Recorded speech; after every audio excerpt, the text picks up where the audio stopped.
Donc, dans un premier temps, je suis donc le capitaine de police Alex Morvan, représentant de l'Académie de police et plus particulièrement l'unité de promotion, de recrutement et de formation. J'ai pour mission de présenter essentiellement les concours de la police nationale, donc du sans diplôme jusqu'à Bac plus 5, et présenter également tout ce qui est entité de formation au sein de la police nationale. Mon métier consiste à donc présenter à des candidats ce qu'ils vont découvrir en devenant des futurs professionnels. Je n'ai qu'un seul slogan à leur présenter, l'exceptionnel au quotidien.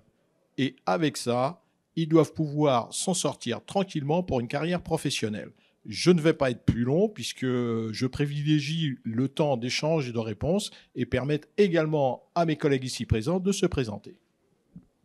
Je suis Pierre Bourreau, donc de la Gendarmerie nationale. Je suis au bureau du personnel civil. Donc la gendarmerie se compose de 130 000 personnes, 30 000 réservistes, 5 500 personnels civils qui sont gérés donc dans le bureau dans lequel je suis. Et enfin, des gendarmes qui sont autour de 95 000. Les voies d'accès sont les voies d'accès classiques pour la fonction publique, donc le concours, notamment pour tous les militaires de la gendarmerie nationale. Et pour les personnels civils, c'est le concours et la voie d'accès par voie de contractuel. Donc, tous les postes sont automatiquement publiés sur Choisir le service public. Pour la voie d'accès concours, les concours de la gendarmerie sont communs à ceux du secrétaire général, c'est-à-dire que c'est un seul vivier au sein du ministère intérieur, et puis les personnes qui passent les concours choisissent ensuite, en fonction de leur classement, les postes de sortie, qu'il s'agisse des postes au sein du secrétaire général, au sein de la PN, de la police nationale, ou au sein de la gendarmerie. Voilà. Alors bonjour, moi je suis Sylvain Pollier, je suis chef du bureau du recrutement et de la promotion professionnelle au secrétariat général du ministère de l'Intérieur. Alors c'est nous qui chapeautons la trentaine de recrutements annuels qu'on organise au titre du secrétariat général au bénéfice de l'ensemble des directions du ministère. Et on a 4 grandes filières, donc c'est dire que chacun d'entre vous peut trouver la place qui lui convient. Donc la filière administrative qui est la plus généraliste, la filière numérique pour ceux qui sont dans les systèmes d'information, la filière technique qui est logistique, armement, habillement, avec toutes sortes de métiers différents, et la filière sécurité routière, donc pour les inspecteurs du permis de conduire ou les délégués. Donc 4 grandes filières avec à chacune de ces filières différents niveaux de recrutement qui va du sans diplôme jusqu'au bac plus 3 ou plus 5. Notre voie privilégiée, on vous encourage vivement donc à bénéficier le concours. Le concours, c'est ce qui vous permet, vous, de vous investir sur le long terme dans la fonction publique. Et c'est ce qui va vous permettre de vous accompagner tout au long de votre carrière, soit en formation pour vous aider à monter en compétences, mais aussi ce qui va nous permettre, en tant que fonctionnaire, de vous accompagner à préparer différentes échéances pour évoluer en interne, passer des examens, passer des concours, pour monter sur la compétence d'au-dessus, accéder à plus de responsabilités. Donc ça, c'est vraiment une des grandes forces du ministère de l'Intérieur, c'est qu'on a un gros dispositif qui vous permet d'évoluer. On a aussi un maillage territorial qui est très important, qui touche tous les départements de France, qui va jusqu'à l'outre-mer, donc les 4 coins du monde. Et on a toute une sorte de diversité de métiers. Moi, dans le cours de ma carrière, je suis passé à écrire la loi sur l'immigration familiale, après à délivrer des titres, des permis de conduire ou à retirer des permis de conduire à des personnes qui étaient en infraction. Et là, aujourd'hui, je fais du recrutement de personnel. C'est dire la diversité des métiers qu'on vous offre. Et juste un dernier mot, parce que je ne veux pas être trop long, c'est dire aussi tout ce que on est bien conscient de l'image un peu du ministère qui peut paraître un petit peu rigide, etc. Les choses changent énormément. On a investi pleinement les nouvelles dynamiques de télétravail, les nouvelles modalités de travail. Et puis aussi, on s'est investi des grands enjeux sociétaux avec la lutte contre les discriminations, l'égalité. On est doublement labellisé. Et on a aussi investi pleinement la logique du développement durable. Donc voilà ce que je voulais vous dire pour vous donner envie de nous rejoindre. Et maintenant, on va vous laisser poser les questions si vous en avez. C'est toujours la première question qui est la plus difficile, mais après, une fois que c'est lancé, les autres viendront naturellement.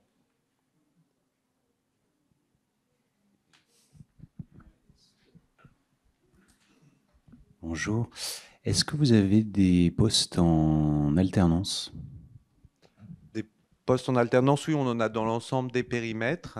Il y a sur notre stand, on a un petit QR code qui renvoie à la plateforme. Et là, vous trouverez effectivement une multitude de postes qui correspondront sans doute à votre besoin. Pour le périmètre gendarmerie, par exemple, la quantité de postes a été déterminée cette semaine, et donc les postes devraient apparaître dans les prochains jours sur la PAS. Tous les postes sont toujours publiés sur la PAS.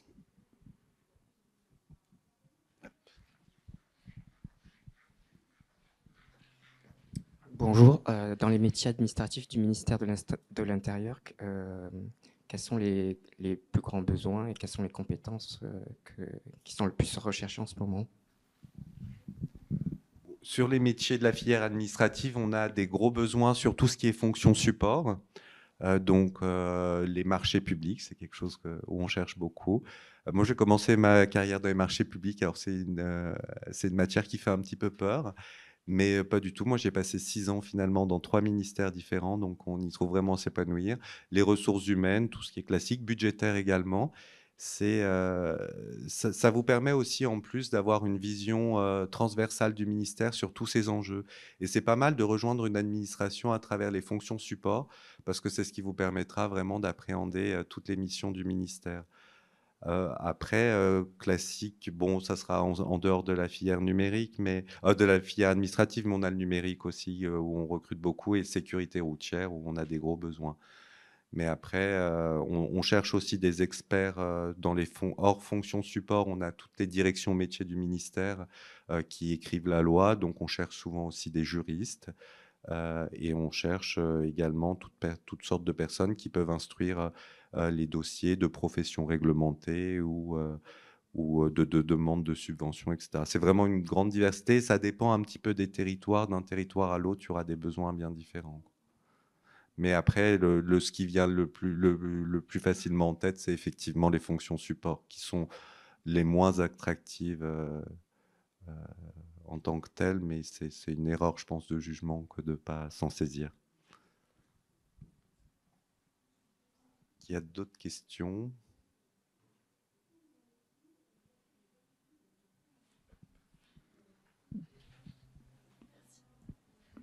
Pour rebondir un peu sur cette question, est-ce que ce n'est pas difficile de commencer sa carrière par des fonctions support, puis aller vers des fonctions plus thématiques ou métiers?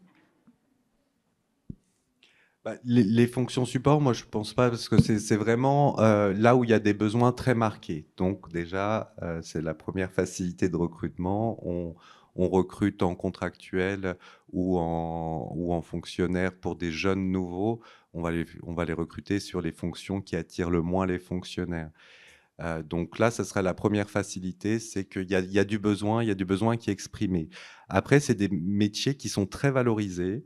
Moi, j'avais commencé, j'avais fait les IRA et j'avais pas eu trop le choix parce que j'avais raté mon 2e classement. Il y avait 2 classements à l'époque et j'avais dû choisir les marchés publics, et je m'étais dit c'est pas plus mal au final, parce que il y a un vrai besoin. Et effectivement, après, je pouvais changer tous les 2 ans de poste en prenant des nouvelles responsabilités, parce que c'est très valorisé. Tout ce qui est rare est très valorisé.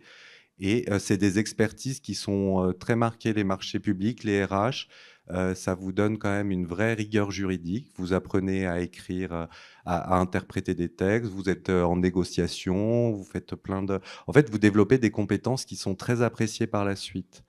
Et après, moi, j'ai eu aucune difficulté à valoriser dans un second temps une expertise en marché public, parce qu'il y a plein de choses qui en découlent.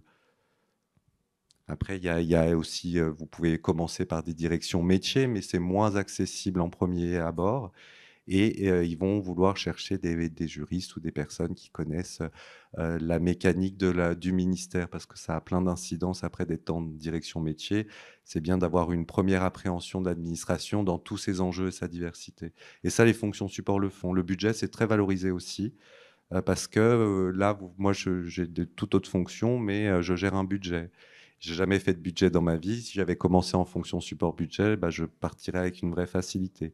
Par contre, je passe des marchés publics. On en fait dans dans tout type de fonctions. Et je suis très content d'avoir fait 6 ans, parce que j'ai des très bons réflexes et je sais faire une procédure de marché public.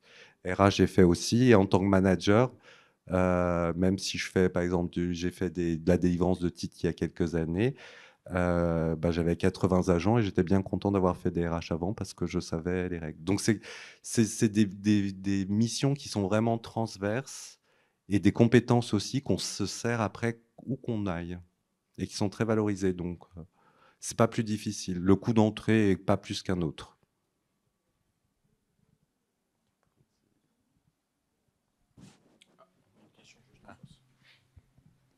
Bonjour. Moi, je me demandais dans le domaine de la gestion des risques naturels, notamment dans les villes ou dans les campagnes, quelle direction ou quelle division se charge de ça au ministère? Peut-être la sécurité civile.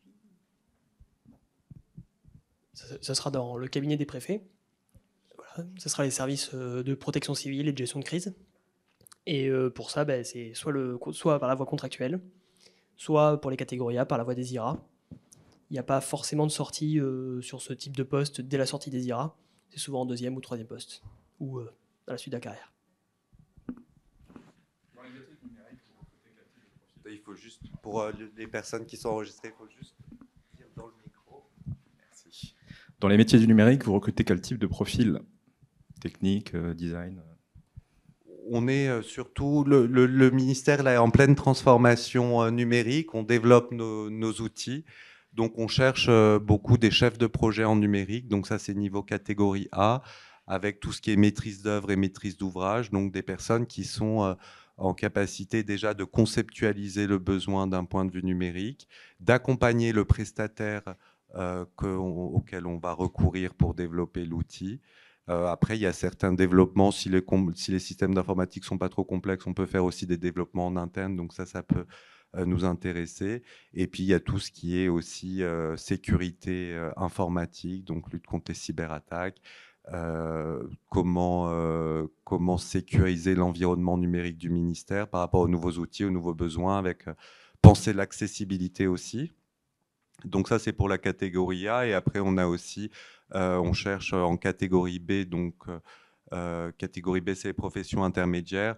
On cherche tout ce qui est technicien de proximité, donc qui sont dans les directions, au cœur des différents services et qui vont venir régler les problèmes et qui vont venir aussi appuyer dans certaines directions les ingénieurs dans l'exercice de leur mission. Je ne sais pas si ça répond à votre question.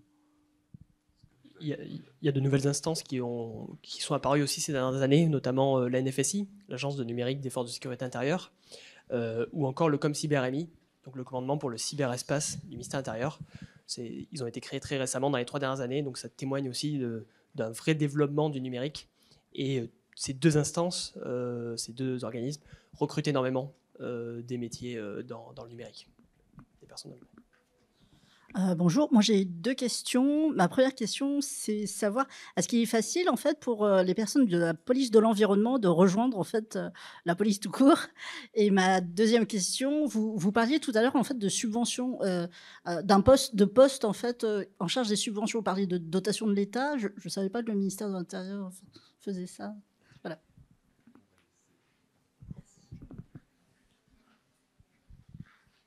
Non. Bien. Alors, effectivement, bien sûr qu'il est facile de pouvoir rejoindre la police. Alors, j'ai bien compris l'appétence du parterre public pour tout ce qui est fonction support et autres, mais n'oubliez jamais que quand il y aura la difficulté, il y aura toujours H24, 365 jours sur 365, quelqu'un pour répondre à votre demande de détresse. Et c'est la police active. Et donc, effectivement, pour rejoindre cette police active, il n'y a aucun problème. Et donc, c'est toutes les voies, il existe toutes les voies de recrutement. Donc, ça peut très bien aller du concours, c'est la voie classique de recrutement de l'administration, mais il existe également des voies de recours de recrutement sous forme contractuelle qui peuvent présenter un avantage lors de la recherche de candidatures spécifiques. Donc ça répond à la première partie de votre question. Et pour la deuxième partie subvention. Donc, il y a la Direction générale des collectivités locales. Donc là, c'est un ministère à part aujourd'hui. Mais les agents de cette direction sont en gestion au ministère de l'Intérieur, comme ceux de l'Outre-mer. Donc selon les circonstances politiques, c'est soit un ministère commun, soit différentes entités. Mais quoi qu'il en soit, leur gestion, elle est au ministère de l'Intérieur. Donc les évolutions de carrière aussi. Et il y a un lien qui est quasi organique. En fait, quelqu'un qui est en DGCL ou qui est en préfecture et qui travaille sur effectivement le financement des collectivités locales. Donc la DGCL, elle va penser l'architecture globale, elle va donner les grandes orientations sur le financement de l'État des collectivités locales. Et après, la déclinaison opérationnelle, c'est les préfectures, avec le préfet de département qui, lui, va décider, va instruire les demandes de dotation des collectivités ou distribuer les différentes dotations en fonctionnement que l'État transmet aux collectivités locales. Donc ça reste du ministère de l'Intérieur dans sa globe au sens large. Mais on est dans notre périmètre d'action, surtout quand nous on recrute effectivement ces personnes-là qui vont exercer au sein des préfectures et des directions d'administration centrale.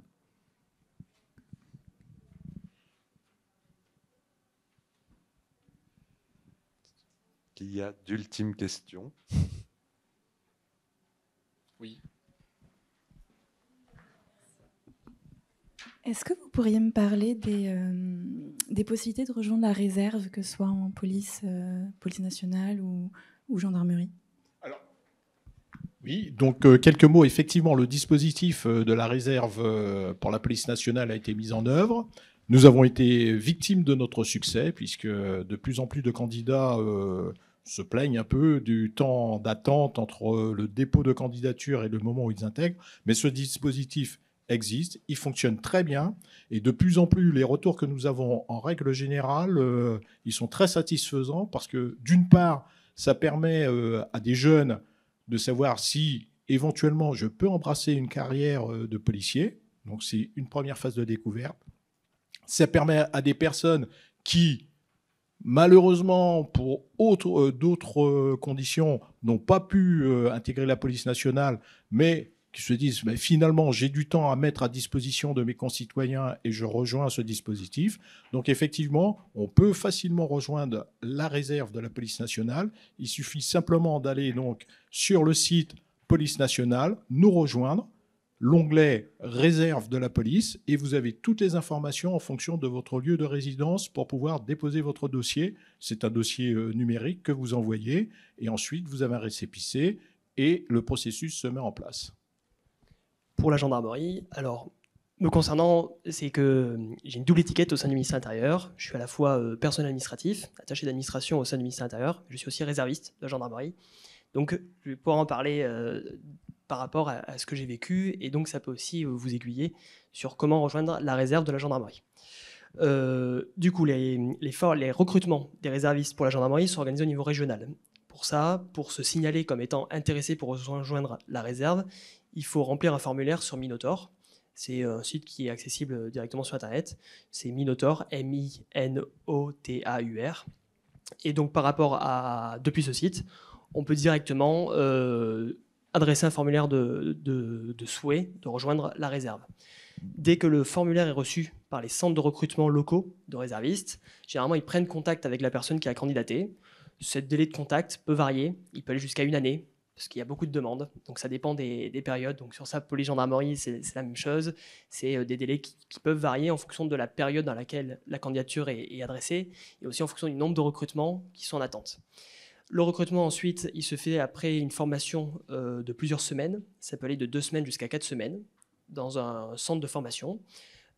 Et ensuite, le réserviste est directement envoyé, alors le réserviste opérationnel est directement envoyé sur le terrain dès lors qu'il est volontaire et disponible. Il n'y a aucun envoi en situation de paix comme aujourd'hui, d'envoi de réservistes forcés sur le terrain où on va le convoquer de force alors qu'il ne voulait pas. C'est un choix volontaire, on se signale disponible sur 1 semaine ou sur une mission, et à ce moment-là, le bureau réserve local décide de flécher tel réserviste sur telle mission. Voilà. À savoir que si jamais vous êtes déjà fonctionnaire, vous avez droit à des jours supplémentaires d'absence pour faire ces missions de réserve. Ils s'élèvent jusqu'à 30 jours. Et de même, pour suivre ces formations pour rejoindre la réserve, vous avez également droit à 30 jours d'absence pour pouvoir vous former pour rejoindre la réserve.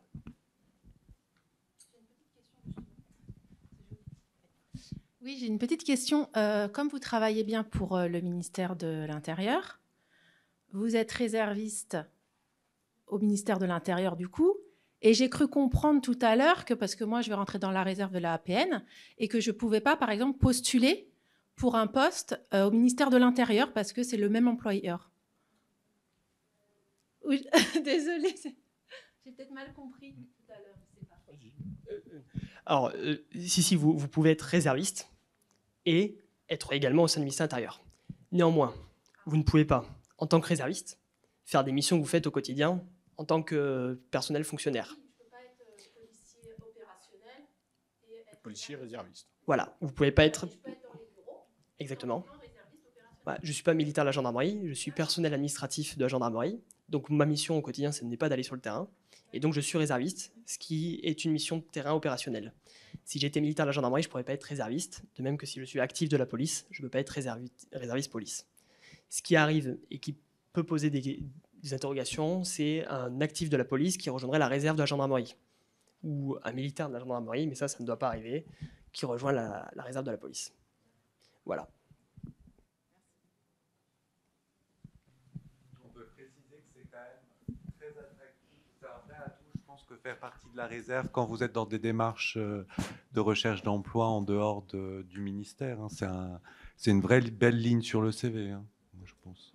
Et les recruteurs, ils sont sensibles d'après ce que j'ai eu comme écho. Pour rebondir sur la question sur la réserve opérationnelle, si on est fonctionnaire, j'ose croire que la réserve opérationnelle est rémunérée, en plus du salaire que le fonctionnaire touche déjà. Alors, la réserve opérationnelle n'est pas rémunérée, elle est indemnisée. C'est une indemnité qui est versée au réserviste par rapport au temps qu'il a pris et au risque qu'il a encouru. C'est pas réellement une rémunération comme l'aurait un agent qui travaille au quotidien. Donc cette indemnisation, elle est indépendante de toute rémunération que pourrait avoir le fonctionnaire. Les jours d'absence du fonctionnaire sur son temps de travail pour participer à des missions de réserve ne coupent pas la rémunération, en tout cas jusqu'à 30 jours.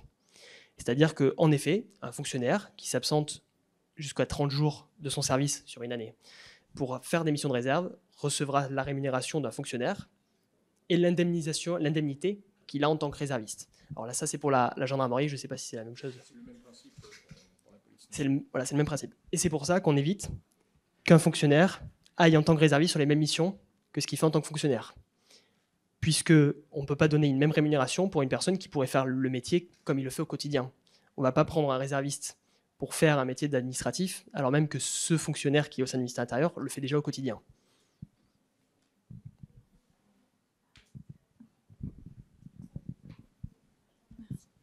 Est-ce qu'il existe des solutions de mobilité? Par exemple, si on est amené à ne pas avoir un domicile vraiment fixe ou à changer de lieu de résidence souvent, est-ce qu'il y a, dans la réserve, il y a possibilité de mobilité?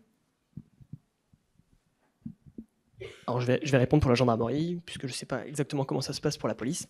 Pour la gendarmerie, vous êtes fléché sur un bureau réserve. Donc un bureau réserve se situe au niveau départemental, et lui dépend directement de la région.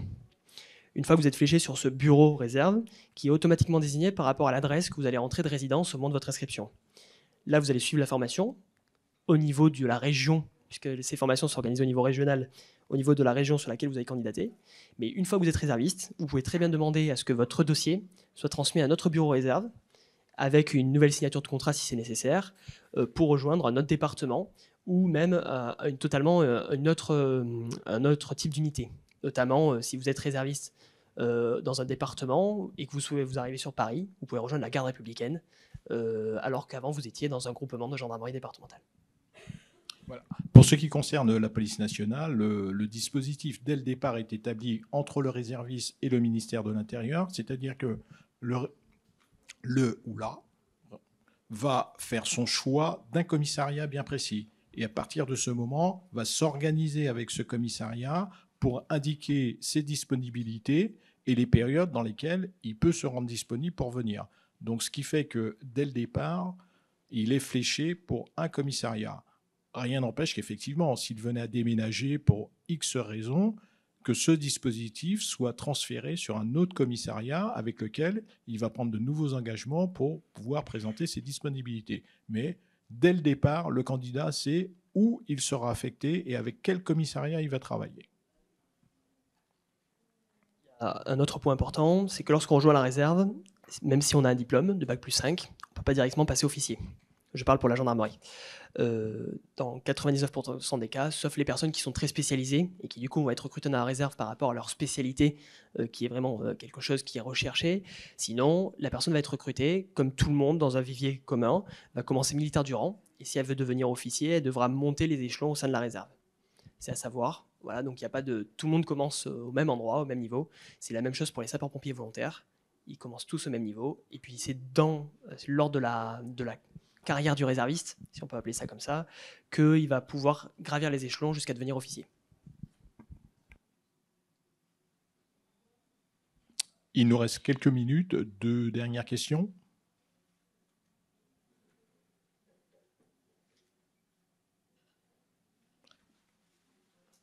Bien, eh bien, écoutez, s'il n'y a pas de questions, merci, nous vous remercions de votre attention. Nous restons à votre disposition sur notre stand. Vous pouvez venir nous voir si vous avez des questions complémentaires. Si vous souhaitez avoir des précisions, nous sommes à votre disposition pour y répondre. Nous vous remercions.